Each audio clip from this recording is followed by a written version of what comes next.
Hi, everyone. I hope that you are having a good Friday leading into what we hope will be a reflective and calming and thoughtful, restful Shabbat as we head into the Torah portion of Korach.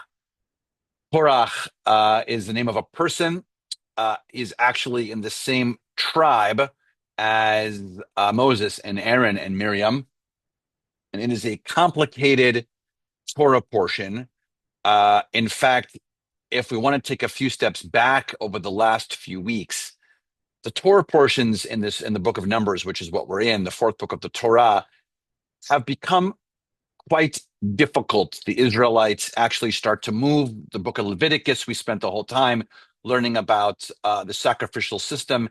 And since we've been moving in the book of Numbers, Israelites' transition has been very, very challenging. And so if we think about the last few weeks, they've all had to do somehow with fire, which is why I have that behind me.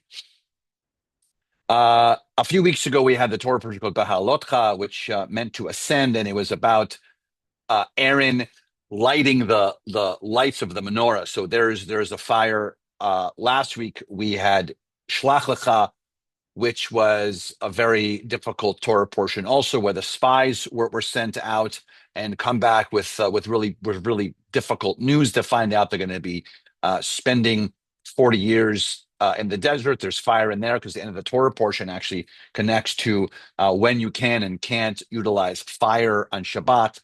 And this week perhaps has the most fire of all, and that is with about Korach, who decides to essentially form a mutiny against Moses and Aaron, pretty much saying, we're from the same tribe, and yet who gave you the right to make these decisions for us? Perhaps Korach and the two people who are sort of his henchmen, if you will, and the 250 other people who are on the side of Korach come up against Moses and Aaron to say, maybe, like I said, because they're upset about the last 2 weeks, particularly last week, finding out that the wandering in the desert is going to be for 40 years. And they come up against Moses and Aaron. And ultimately, what happens is they have to sort of duel, if you will, with their fire pans, hence the fire that is the reason why it's behind me. And the fire pans and their duel, if you will, with their fire pans is very complicated. So complicated, actually, that it's best to discuss and to think about in our Torah discussion or later on at services where fire exists. But really, what I wanted to think about is how we utilize the term fire and what it means for us. We have spent the entirety of the book of Leviticus talking about fire and a sacrifice and how holy that fire is and how important that fire is. We know that we go into any synagogue in the whole world and there's a ner tamid. There's a fire that's burning essentially above the ark, constantly a light that is lit there. And so fire can be used for this beautiful, wonderful, important things.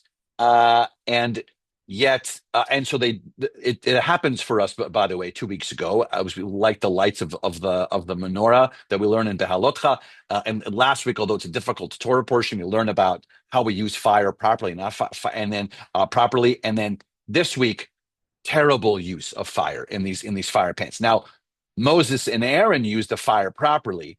Korach does not, and that's why ultimately things don't go well for Korach.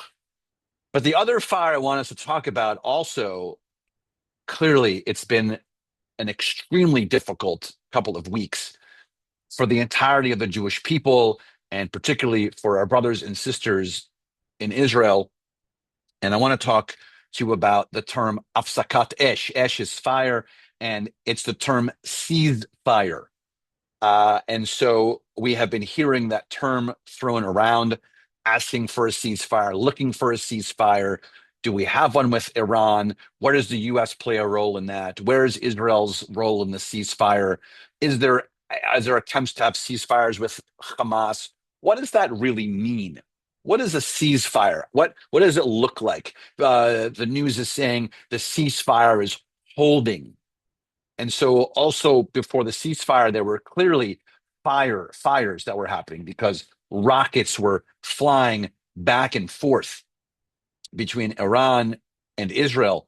What I think is not said enough in the media, because I think that people are saying that Israel and Iran were just flip-flopping on rocket fire, that it's balanced because Iran was firing and so Israel was firing, or Israel was firing and Iran was firing. But I don't think what's talked enough is the fact that the rockets that were fired from Iran were purposely sent into population centers to create death and destruction. And the rockets fired from Israel were solely done to help to take down a nuclear system that would not just be damaging for Israel and the US, but for the world. And so when we examine the ceasefire and the language of it, I hope that we take a longer look into what the news is saying, that we're close to the news, that even though there is a possibility of this ceasefire, what does that look like long term? Let's not take our eyes off the ball that Iran's ultimate goal is to have a nuclear weapon, which is not good for anyone in the West. And so on this Shabbat, I would love for us, as you are going to make a fire for yourselves tonight, soon, in a very short time, you're going to light the lights. You're going to make a fire in each one of your homes. And that fire is going to be about peace.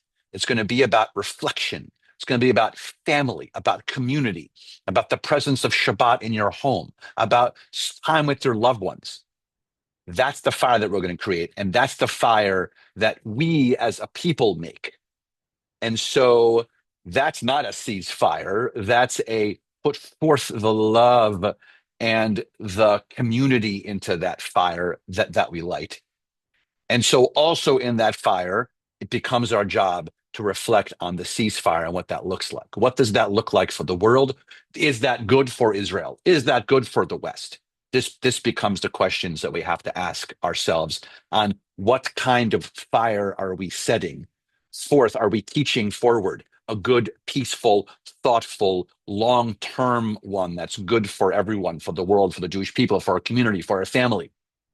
So on this Shabbat, I ask us to reflect on that fire.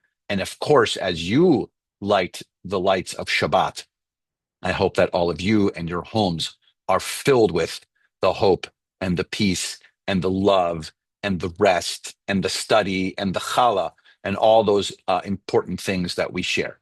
So services are our summer hours, not that long from now, 7 p.m., our Erev Shabbat services, and then tomorrow morning, summer hours, 10 a.m.